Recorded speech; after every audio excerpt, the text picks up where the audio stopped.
उग्र मौसम को बढ़ावा देने वाली ऊर्जा की उम्मीद शोधकर्ताओं को नहीं थी।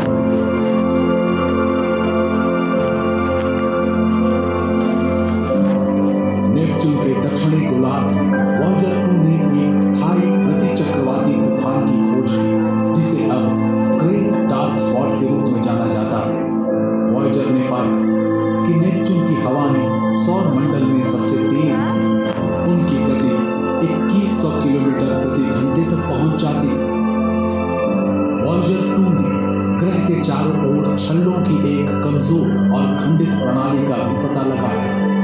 छल्ले किस चीज के बने होते हैं और उनका रंग लाल क्यों होता है, ये एक रहस्य है जिसका पता लगाने के लिए वॉयेजर रुक नहीं सका। लेकिन जब वॉयेजर 2 ने ट्राइटन के पास से उड़ान भरी तो और भी जानकारियां प्राप्त हुई। ट्राइटन सौर मंडल का एकमात्र बड़ा उपग्रह है जो प्रतिगामी कक्षा वाला है। ये अपने ग्रह नेपच्यून के घूमने की विपरीत दिशा में परिक्रमा करता है। वैज्ञानिकों को लगता है कि ट्राइटन का असामान्य परिक्रमा पथ साबित करता है कि ये कभी अपने आप में एक बौना ग्रह था। वे मानते हैं कि लाखों साल पहले ये भटक कर नेपच्यून के पास आया और इसके विशाल गुरुत्वाकर्षण की चपेट में आ गया। उस प्रतिगामी कक्षा का अर्थ है कि ट्राइटन हर पल ऊर्जा खो रहा है। जल्दी हो या देर से ये नष्ट हो जाएगा। ट्राइटन के टुकड़े संभवतः नेपच्यून के चारों ओर छल्ले की एक प्रणाली बनाएंगे जो कि शनि की तुलना में अधिक और साफ दिखने वाले होंगे।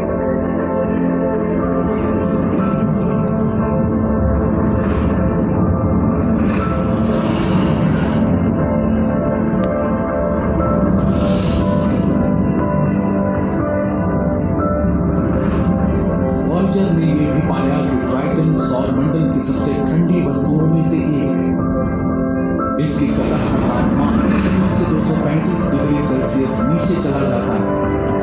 ट्राइटन के दक्षिणी ध्रुव के पास कुंड से निकले झरनों की एक श्रृंखला देख वैज्ञानिक हैरान रह गए, जो सतह की बर्फ की दरारों में से नाइट्रोजन और धूल उगलती है। इसे क्रायोवोल्केनिक गतिविधि कहा गया।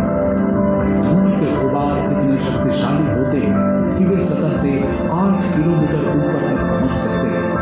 इस सौर मंडल से होते हुए वॉयेजर 2 की यात्रा के अंतिम पड़ाव थे नेपच्यून और उसके उपग्रह। अब ये भी अपने जुड़वां यान की तरह सूर्य और ग्रहों के हमारे सौर मंडल के बाहर जा रहा था।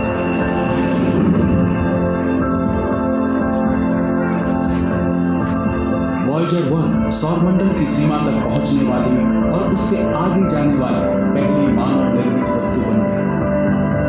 अगस्त 2012 में घटी थी ये घटना। वॉयेजर 2 भी पीछे नहीं है। अब दोनों अंतरिक्ष यान हमारे सूर्य से दूर जा रहे हैं, अपनी अपनी दिशा में। उनका मिशन पूरा हो गया है। वॉयेजर के ऑनबोर्ड उपकरण धीरे धीरे बंद हो रहे हैं। बिल्कुल अंतिम समय में 2025 और 2030 के बीच उनकी यात्रा शुरू होने के आधी सदी के बाद नासा हमेशा के लिए वॉयेजर से संपर्क खो देगा। लेकिन इसके आगे क्या हो सकता है?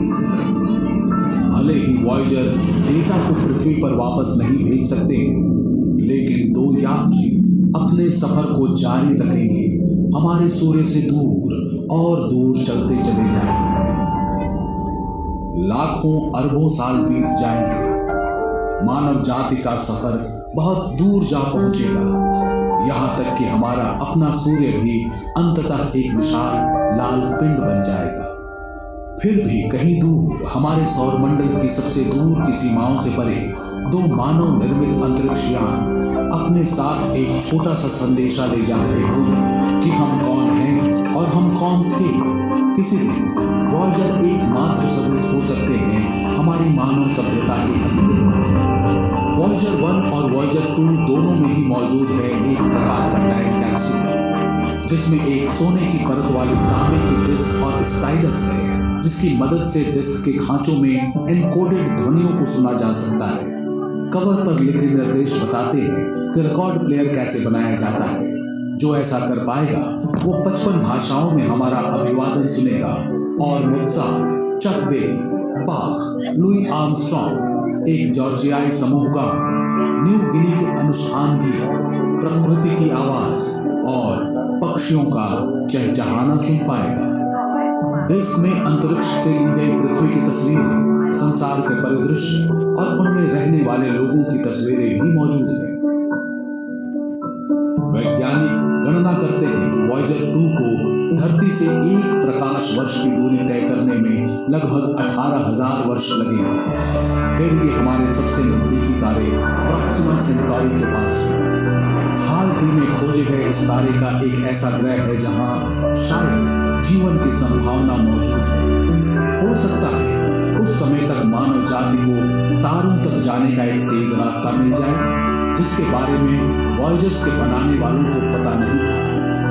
और संभवतः कभी न कभी वे वॉयेजर्स उन बुद्धिमान प्राणियों की खबर देकर अपनी यात्रा पूरी करेंगे, उन प्राणियों की खबर जो हमारी ही तरह चाहते हैं सितारों तक पहुंचना।